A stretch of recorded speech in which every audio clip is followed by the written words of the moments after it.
পয়গম্বর মুসা নবী আল্লাহর কাছে কথা বলার জন্য যাচ্ছে, এমনি একজন ধনী লোকের সাথে সাক্ষাৎ।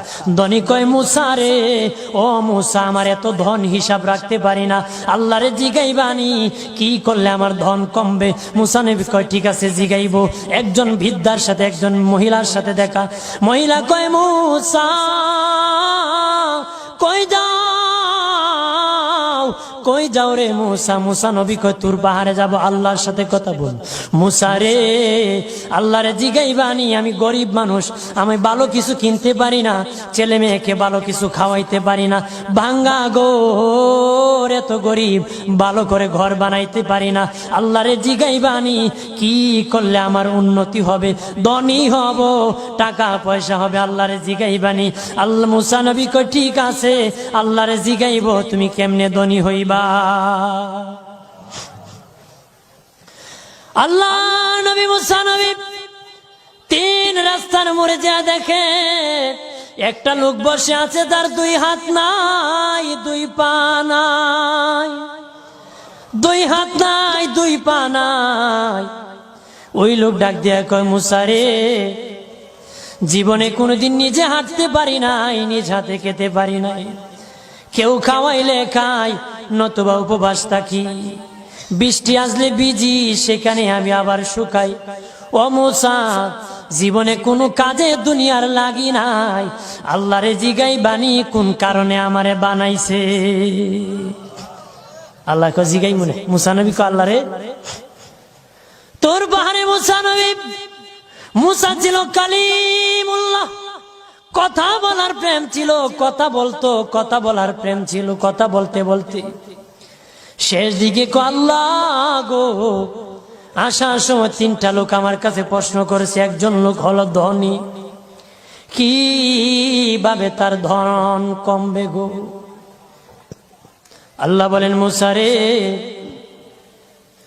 তারে জানায়া দাও, যাকাত দেওয়া যেন বন্ধ করে দে, শুকরিয়া আদায় করা যেন বন্ধ করে দে, তাহলে আমি প্রভু আল্লাহ সুবহানাহু ওয়া তাআলা তার ধন কমায়া দিব। যদি শুকরিয়া আদায় বন্ধ করে, তাহলে ধন আমি কমাই দেব। এরপরে মুসা নবী বলে, ও মালিক, আল্লাহ একজন মহিলা বলেছে তার গরিব মানুষ গরিবী হালত জানা, যত ইনকাম করে তার একটা ভাঙ্গা ঘর, ভালো ঘর বানাইতে পারে না গো। ও প্রভু, কি করলে তার ঘর উন্নতি হবে, তার অবনতির থেকে উন্নতি হবে? আল্লাহ বলেন, মুসা রে, মহিলারে জানিয়ে দিও, তারে আমি যা দিয়েছি তার উপর যেন সে শুকরিয়া আদায় করে। মুসা নবী বলে, মালিক, তিন রাস্তার মোড়ে গো আল্লাহ, একটা লোক তুমিও দেখতেছো যার হাত নাই, পা নাই।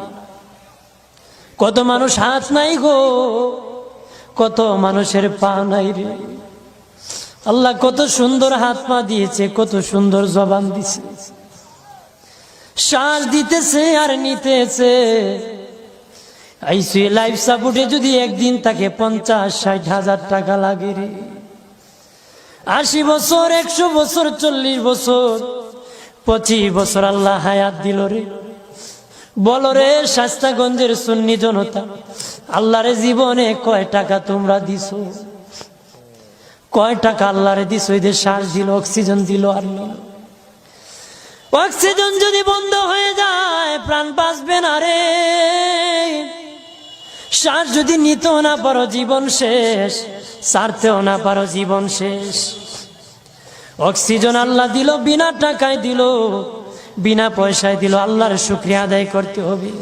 আল্লাহ কয়, মুসা, যে লোক হাত পাও দেই নাই, তারে আমি বানাইছি জাহান্নামের একটা ছিদ্রি আছে, এই ছিদ্রিটা ভরার জন্য, এই ছিদ্রি খানাটা বন্ধ করার জন্য আমি এই মুসায় এই লোকটাকে আমি বানাইছি। সুবহানাল্লাহ বলেন না? মানুষের সম্মান বেশি, মানুষের ইজ্জত বেশি, সৌন্দর্য মানুষের বেশি। আবু বকর সিদ্দিক রাদিয়াল্লাহু তাআলা আনহু মসজিদ নববীতে নবীর পাশে নামাজ পড়ার জন্য যাচ্ছেন গো বাবাজি। ওনার সামনে বৃদ্ধা একজন ইহুদি পড়েছে, বৃদ্ধ মানুষ কুটকুট করে হাঁটতেছে লাঠি বর করে। উনি দেখলেন যদি এই বিদ্যার পিছনে হাঁটেন, মসজিদ নববীতে নবীর পিছনে জামাত নামাজ পাবেন না। আর যদি ধাক্কা দিয়ে চলে যান, মুরব্বীর সাথে বেয়াদবি হবে। আবু বকর সিদ্দিক রাদিয়াল্লাহু তাআলা আনহু আদব দেখাইয়া মুরব্বীর পিছনে আস্তে আস্তে আস্তে আস্তে হাঁটতেছে। মানুষের সম্মান করলে আল্লাহ কত খুশি হয়, আর মানুষকে যে আল্লাহ সুন্দর করে বানায়। আল্লাহ নবী মসজিদ নববীতে সে রুকুর মধ্যে চলে গেছেন, রুকুর মধ্যে চলে গেছেন, রুকুতে কের মধ্যে চলে গেছেন, জোরে বলেন, রুকুর মধ্যে চলে গেছেন আল্লাহর নবী। আমার আল্লাহ জিবরিল আমিন পাঠাইয়া নবীকে সংবাদ জানায় দিলেন, ও নবী, আপনার আবু বকর সিদ্দিক আমার এক সৃষ্টি বিদ্যাকে সম্মান দেখাইতে আসতে দেরি হতেছে, আর সে আস্তে আস্তে আপনি রুকুর থেকে উঠে গেলে 1 রাকাত নামাজ পাবে না। নবী গো, রুকুর মধ্যে আপনি পড়ে থাকেন, আবু বকর সিদ্দিক যখন আগমন করবে তখন রুকু থেকে সোজা হয়ে দাঁড়াবেন। জোরে বলে আমার আল্লাহ বলেন, আবু বকর সিদ্দিক আমার সৃষ্টি ইহুদি হোক সম্মান দেখাইছি, ইজ্জত করেছে রে, আমি আল্লাহ আবু বকরকে সম্মান দেখাতে জামাতটা তার জন্য রেডি রেখে দিয়েছি। আব্দুল্লাহ ইবনে আব্বাস নবীজির রওজা দেখে বলেন, পৃথিবীর মানুষ শুনে নাও, এই রওজাওয়ালার জবান থেকে আমি শুনেছি রে, এই রওজাওয়ালার জবান থেকে আমি শুনেছি, রওজাওয়ালার জবান থেকে শুনেছি। নবী বলেছেন, কোন বৃদ্ধ মানুষ যদি একটা গাঁটি নিয়ে দেয়, কেউ এগিয়ে দেয়, লাঠি পরে যদি উঠাইয়া দেয়, বৃদ্ধ মানুষ হাঁটতে পারে না, ধরিয়া ধরিয়া বাড়ি পর্যন্ত পৌঁছায়া দেয়। আব্দুল্লাহ ইবনে আব্বাস বলেন, এই নবীর রওজাওয়ালার জবান থেকে, আমার নবীর জবান থেকে শুনেছি। নবী বলেছেন, আমার মসজিদে নববীতে যদি কেউ 10 বছর ইতিকাফ করে একজন বৃদ্ধার লাঠি উঠাই দিলে 10 বছর ইতিকাফ করার সওয়াব আমলনামায় পাবে। হাত পাওয়ার শুকরিয়া আদায় করুন, ধনের শুকরিয়া আদায় করুন। রাজি আছেন তো? ধনী থাকলে ধনের শুকরিয়া আদায় করো, গরিব হলে গরিবী হালতের শুকরিয়া আদায় করো।